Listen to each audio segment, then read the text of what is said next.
오늘 조선 궁중비 사는 궁녀들에게 왜 그렇게 형부가 많을까입니다. 남녀가 서로 사랑하면 자연의 이치인 것을 젊은 여인들을 궁궐에 많이 두는 것은 음양의 조화를 깨는 일이라 하여 가뭄이나 흉년이 들면 궁녀들을 외부로 방출했습니다. 태종실록 27권 태종 14년 6월 8일 기후 두 번째 기사 1414년 명 영락 12년 성성린 유양 이숙번 등과 가뭄을 걱정하며 궁녀의 숫자에 관해 의논하다. 창녕 부원군 성성린 문성 부원군 유양 동판 이정부사 이숙번 등이 예궐하여 임금을 위로하였다. 임금이 인하여 더불어 정사를 논하였다. 나의 잘못은 국인이 모두 아는 것이다. 옛날 병술년에 내가 세자에게 전의하고 한가히 살며 즐겁게 지내고 성악으로 오락을 삼고자 하여 시녀를 골라 들이어서 가무를 배우게 하였다.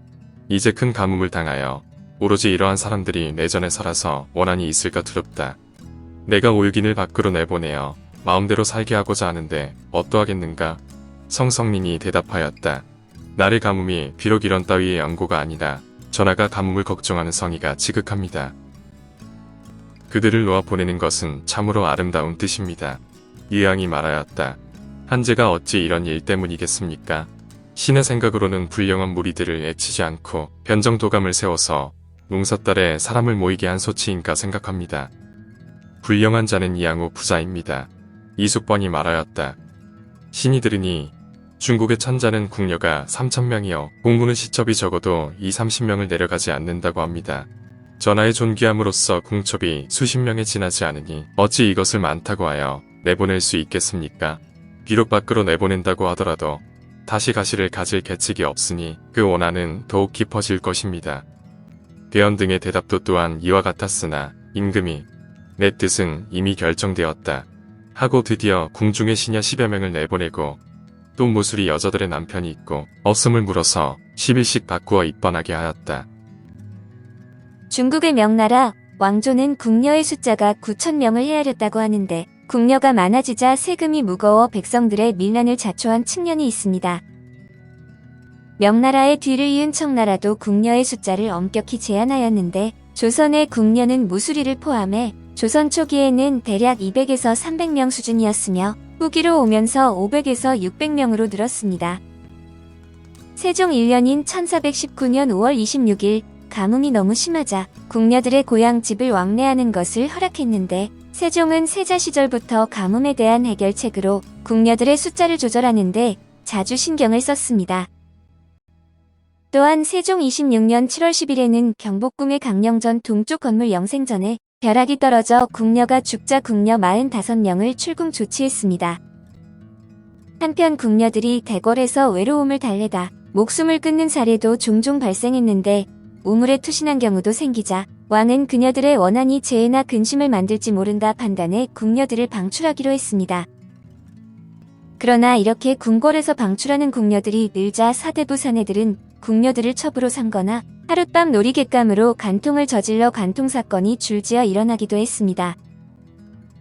영조 41년인 1765년 8월 8일에는 우물에 몸을 던져 죽은 궁녀에게 은전을 베풀고 궁녀 30명을 풀어주었다는 실록에 기록도 있습니다.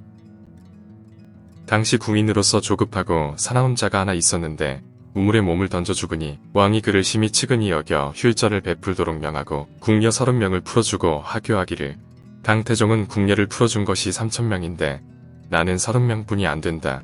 그리고 자수궁을 헐고 그 제목으로 비천당을 세웠으니 앞으로 궁녀가 친족들을 데리고 궁중에 함께 기거하는 자는 모두 적발하여 엄히 처벌하고 궁 안을 깨끗이 하고자 한다.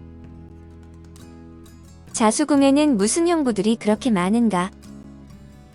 한편 왕은 자수궁에 출입할 때 자기를 형부라고 하는 자들이 많은데 무슨 이유로 궁녀들에게는 형부들이 그렇게 많은지 알아보라 명을 했습니다.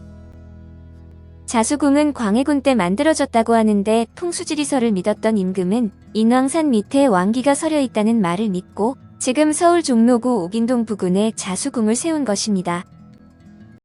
하지만 광해군이 쿠데타 세력들에게 폐위되어 물러난 원인 중에 하나가 도성에 궁궐을 너무 많이 지었다는 이유도 있었는데 그는 경덕궁, 인경궁, 자수궁 등을 건립했습니다.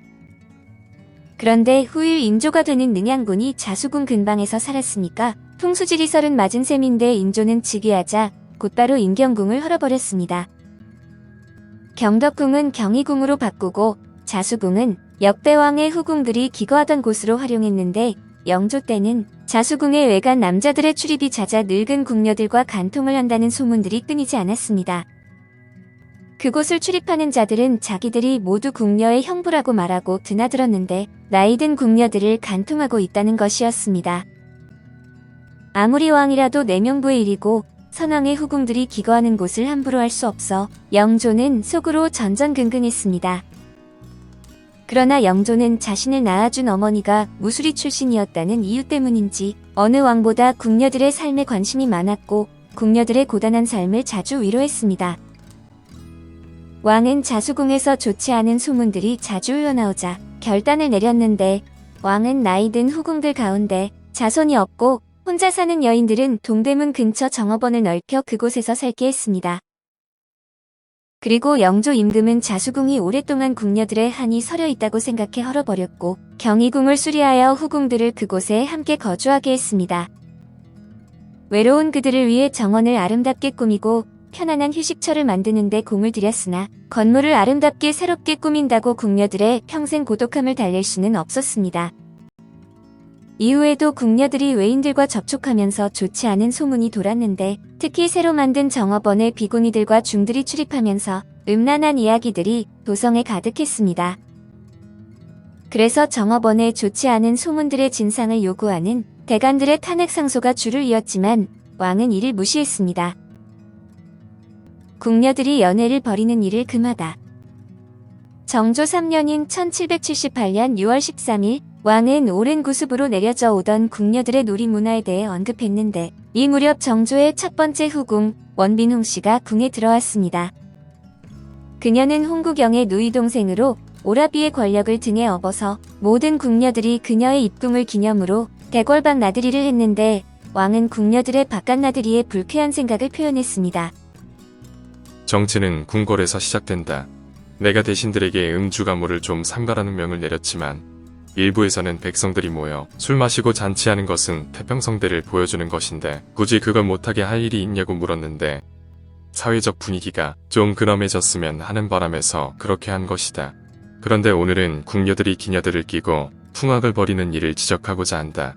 내가 세자 시절부터 그들이 연애를 하는 것을 가끔 보았는데 별감이란 자와 궁궐 노비들이 함께 어울려 원놀이와 뱃놀이를 1년에 몇 번 하던데 노는 것이 참 가관이다.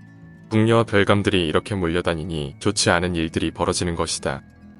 선왕 이전에도 궁녀와 별감들의 연애 사건이 많았는데 앞으로 궁녀들이 별감들과 함께 대궐 밖에서 잔치를 벌이는 일이 있으면 모두 귀향을 보낼 것이다. 정조의 이런 지적을 통해 살펴볼 수 있는 것은 궁녀들이 1년에 몇 번씩 야외에서 연애를 베풀었다는 것입니다. 기녀들을 대동하고 별감들의 호의를 받으며 한강 주변에서 뱃놀이를 하고 풍악을 울리며 술잔을 서로 기울였다는 대목도 나오는데 호화로움이 대단했을 것 같습니다.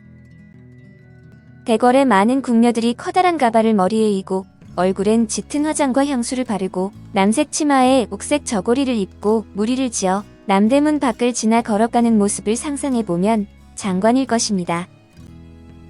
그 옆에는 별감들이 지키고 있는데 별감들의 복장을 보면 붉은 옷을 입고 노란 초립을 머리에 쓴 화려한 복장이며 뒤에는 기녀들이 악기 하나씩 챙겨들고 따라갔습니다.